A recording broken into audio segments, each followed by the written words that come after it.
तो अब तक हम कहां पहुंचे हैं कि हमें दूसरों के किस्से सुनना है ध्यान से।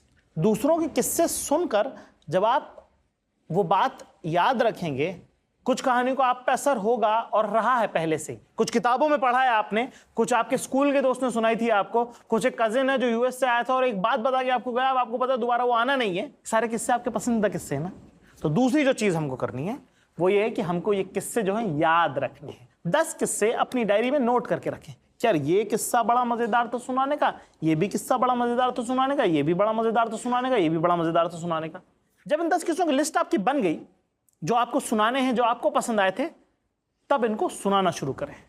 है ना, थोड़ा मुश्किल है, पता है मुझे पता है। आपको लग रहा हो कि यार ऐसे कैसे अचानक से बोलना शुरू कर दूंगा यार, अब मैं तो ज़्यादा बात ही नहीं करता हूँ, मैं तो बोलता ही नहीं हूँ इतना, फिर मैं एकदम से बोलूँगा तो सबको अजीब नहीं लगेगा क्या? लगने दो। दूसरा, फिर आपको लग रहा है कि यार मैं एकदम से किसी और की कहानी सुनाने लग जाऊँ तो लोग मुझ पर हंसने लगेंगे, तो हंसने दो। क्या है ना, FD करवानी है आपको, इसका नाम है फेलियर डिपॉजिट। मेरा ऐसा मानना है जिंदगी में कि आपकी मशहूरियत, खुशी, तारीफों का एक कोटा होता है और जिल्लत, जलालत का एक अलग कोटा होता है। अब तक की जैसी जिंदगी रही है, आप भी समझते हैं, मैं भी समझता हूं, ठीक है, उसमें कोई कम जलालत तो रही नहीं है, ठीक है। तो बेशर्मी से जितनी ज्यादा आप अपनी कहानियां सुनाएंगे, किससे अपने सुनाएंगे, उससे क्या होगा, जो भी बेइज्जती होनी है वो सारी जिंदगी की अभी हो जाएगी। तो इसी बारे में मेरे एक दोस्त हैं हुसैन, बॉलीवुड के बड़े राइटर हैं और मेरे बड़े अजीज दोस्त हैं, छोटे भाई की तरह हैं, है ना। उन्होंने एक बात कही जो मैं आपको सुनाना चाहता हूँ। मैं राइटर जानता हूँ जाकिर भाई जिनके पास मुझसे बहुत बेहतर कहानियां हैं। हाँ, वो या तो बोल नहीं रहे हैं या वो बता पा नहीं रहे हैं। हाँ। तो ना बोलने में मुझे लगता है डिसएडवांटेज ये है कि अगर आप बाहुबली की स्क्रिप्ट लेकर भी बैठे हैं ना, हाँ। तो किसी को बताना तो पड़ेगा कि ये बाहुबली है। मेरा बस बेसिक एक रूल ये रहता है राइटर्स के साथ, यंग बच्चों के साथ, एक्टर्स, राइटर्स, टैलेंट्स के साथ, कि तुम्हें कोई ढूंढ नहीं रहा है, ये निकाल दो। एक जो मिथ है ना कि बम्बई में प्रोड्यूसर टैलेंट ढूंढ रहे हैं, वो नहीं ढूंढ रहे, सब बिजी है। तुम्हें जाके उन्हें बताना है तुम में क्या बात है जो उन्हें चाहिए। शॉपिंग की तरह है सर, सेम। हाँ। एडिडास आपको बताता मेरे पास नया जूता आया है, बहुत अच्छा है, हाँ, तो आप बोलते हो अच्छा शायद मुझे इसकी जरूरत थी। हाँ। सेम चीज है टैलेंट की। हाँ। आप बताओ मेरे पास एक नई आइटम है, तो प्रोड्यूसर बोलेगा हो अच्छा लाओ लाओ लाओ। तो इसका मैंने जो निकाला है वो ये कि जब आप कॉन्फिडेंस और ओवर कॉन्फिडेंस में जो फर्क है ना, मुझे किसी ने अंडर कॉन्फिडेंट होना और ओवर कॉन्फिडेंस होने में, तो कि मान लीजिए कि आप लॉन्ग जंप करते हैं साहब, जी, है ना। आप जो अंडर कॉन्फिडेंट इंसान है, आपसे किसी ने पूछा कि आप लॉन्ग जंप करेंगे, आप बोलोगे नहीं यार पता नहीं कितना, हमने कहा 10 मीटर करते हैं, ठीक है, तो लगा कर दो 10 मीटर, तो हम तो 7 ही कर पाए, ठीक है। सब ने बोल दिया अरे साहब आप तो 7 ही कर पाए, आपने तो 10 कहा था, ठीक है। अब हमें पता तो है कि हम 7 कर सकते हैं, और हमें हमारी बाउंड्री पता चल गई, दूसरा 3-4 महीने में 10 भी कर देंगे।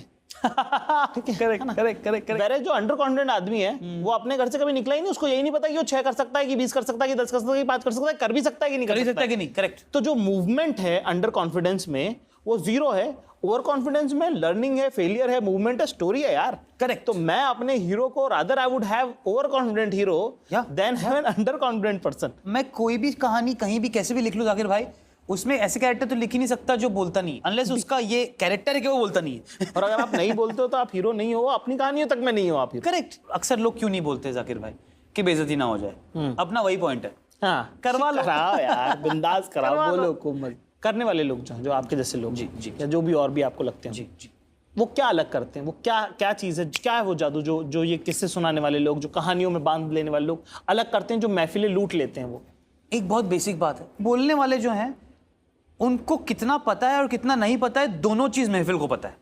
हाँ, ना बोलने वाले में महफिल अक्सर समझ रही है कि इनको कुछ नहीं पता, क्योंकि महफिल के पास आपके दिमाग के अंदर घुसने का वक्त नहीं है।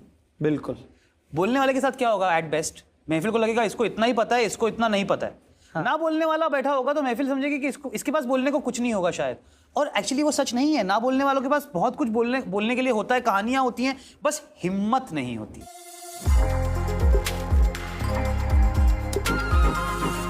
तो क्या समझे हम कि देखो जिल्लत तो होगी, पर जिंदगी में क्या है कि अगर कहीं पहुंचना है तो घर से तो निकलना पड़ता है, कंफर्ट जोन तो छोड़ना पड़ेगा अगर आपको बेहतर स्टोरी टेलर बनना पड़ेगा। देखिए ऐसा है कि जब बैटिंग करने जाएंगे तभी तो आप आउट होंगे, लेकिन सेंचुरी भी तभी बनती है दोस्त जब आप बैटिंग करने उतरेंगे मैदान में।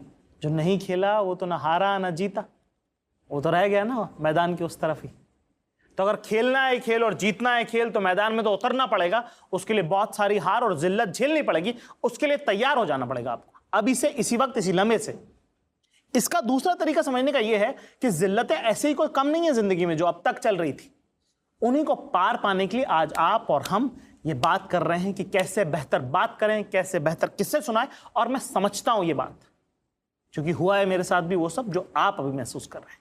इसलिए ज्यादा से ज्यादा बोले, जो शख्स जहां मिल जाए उसको सुना दे अपना किस्सा। और इसी बात को मेरे एक दोस्त ने, हिमांशु वाजपेयी, बड़े मशहूर दास्तान गो हैं, बहुत नाम है उनका हिंदुस्तान में, उन्होंने देखिए कैसे कहा इसको। मुझे ऐसा लगता है कि हर इंसान के पास कहानियां होती हैं, अपनी कहानी। वो कोई सुना देता है, कोई नहीं सुना पाता। कहने को बहुत कुछ था, लेकिन हमेशा ये डर था कि यार कहें कैसे, या कहेंगे तो सुनेगा कौन, और अगर सुनेगा तो क्या फीडबैक देगा। जब समझना शुरू किया, जब पढ़ना शुरू किया, जब कुछ लोग मिले जैसे अंकित, हमारे दोनों के दोस्त, तो ये समझ में आया कि सुनाते हैं, यानी कहते हैं। जो कहने को है वो कहते हैं। अगर कहेंगे नहीं तो फिर कैसे पता चलेगा कि हाँ सुना जाएगा या नहीं सुना जाएगा। कहने के बाद पता चलेगा। तो फिर मैं अभी भी यही कहता हूं कि अगर आपके पास कहने को कुछ है, जो कि सबके पास होता है, तो आप कह डालिए, घबराइए मत, डरिए मत। और इस बात से भी मत घबराइए कि कोई सुनेगा नहीं, या सुनेगा तो नेगेटिव फीडबैक देगा, क्योंकि जब आप सुनाने लगते हैं तो फिर आप धीरे धीरे सुने जाने लगते हैं। अक्सर लोगों को ये लगता है कि जो किस्सा गो होते हैं साहब, वो तो बड़े टैलेंटेड होते हैं या पैदाइशी टैलेंटेड होते हैं। क्या वैसा कुछ था आपके साथ? देखिए, मैं ये बात तो मानता हूं कुछ लोग पैदाइशी टैलेंटेड होते होंगे, लेकिन मेरे केस में एक यकीन था कि हाँ, इस बात का यकीन है कि हम बहुत अच्छा सुना लेंगे, इस बात का भी यकीन है कि हम बहुत अच्छा सुनाते हैं, इस बात का यकीन कि हमें अच्छा सुनाने के लिए मेहनत करनी है। बिल्कुल। तो जब शुरू किया था तब बिल्कुल सही बात है कि दब्बू थे, डर लगता था। यानी हमने आपसे शायद कभी जिक्र किया अभी होगा, जब पहली बार सुना रहे थे तो पैर भी कांप रहे थे ऐसे लिटरली, और गला भी सूख रहा था। लेकिन उस दिन भी ये यकीन था कि हाँ, अगर मेहनत करते रहेंगे तो एक दिन कहीं ना कहीं पहुंचेंगे। तो ये तो एक मुसलसल सफ़र है। तो मुझे लगता है कि यही एक बात थी जो मुझे अभी तक हौसला भी देती है।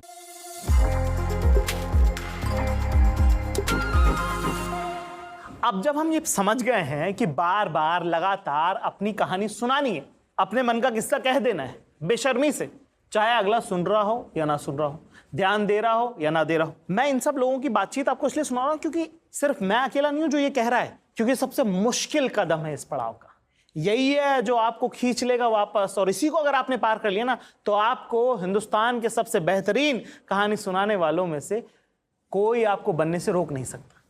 यही है जो आपको खींच लेता है, यही है जो आपको रोक रहा है वो अच्छा बात करने वाला, यही है जो आपकी वो पीपीटी पास नहीं होने दे रहा, यही है वो जो आपके प्रोजेक्ट को रोक दे रहा है, यही है जो आपकी दुकान को नहीं चलने दे रहा। यही वो पड़ाव है जिसकी वजह से आपकी जिंदगी में वो सब कुछ जो आपकी किस्मत में लिखा था, आपके हिस्से में था, नहीं मिल रहा था। इसी वजह से, क्योंकि ये वो पड़ाव है जो आप पार नहीं कर पा रहे। तो इसको तो साथ मिलकर पार करना पड़ेगा।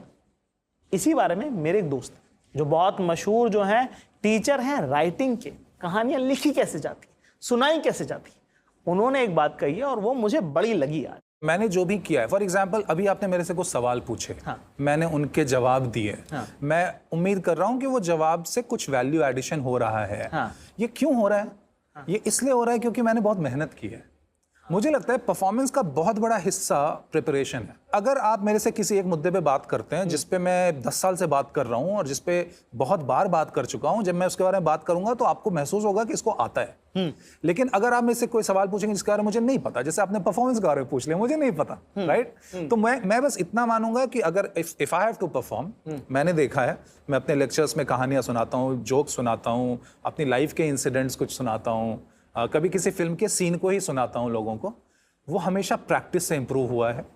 और मेरे हिसाब से सबसे श्योर शॉट मेथड तो भाई यही है कि आप आज बार बार लगातार एक ही किस्सा सुनाते रहो। अगर आप बहुत अच्छे भी हो ना, आप बेस्ट स्टोरी टेलर हो अपने शहर के, तो आप लगे रहोगे तो आप देश के बेस्ट स्टोरी टेलर बनोगे, फिर आप दुनिया के बेस्ट स्टोरी टेलर बनोगे। और अगर आप बहुत एवरेज हो, आपको लगता है बहुत अच्छे स्टोरी टेलर नहीं हो, तो भी आप सुनाते रहोगे तो आप जहां थे वहां से बहुत ऊपर जाओगे। ये तो मतलब this is the only guaranteed method I would say. हाँ, तो सारी कहानी है मोहब्बत की। दूसरों का किस्सा कैसे सुनाना है, अपनी किस्से को कैसे जिल्लत के बावजूद पूरा करना है, ये अभी तक हमने सीखा। तो यहाँ पे मेरे ख्याल से कोई और नई चीज़ मैं आपको नहीं बताऊंगा, क्योंकि ये सबसे मुश्किल लेसन है। ये वो लेसन है जो आपको एक अच्छा स्टोरी टेलर बनने से रोक रहा था, अब नहीं रोकेगा। करना हमें क्या है, बेशर्म हो जाना है, क्योंकि इस पड़ाव को पार करने के बाद जो है एक ऐसा खूबसूरत बागीचा है जिसके अंदर ऐसे ऐसे पकवान हैं कि आपने कभी ज़िंदगी में सोचा भी नहीं होगा कि वो आपके हिस्से आएंगे। आगे और भी मज़ेदार बातें हैं, और भी मज़ेदार लोग हैं, और बेहतर टेक्निक के साथ मैं आपको बताऊंगा कि वो कौन सी बात है जिसके कहने के बाद से, जिसके करने के बाद से लोग वाकई में मंत्रमुग्ध होकर आपकी बात सुनने लगेंगे।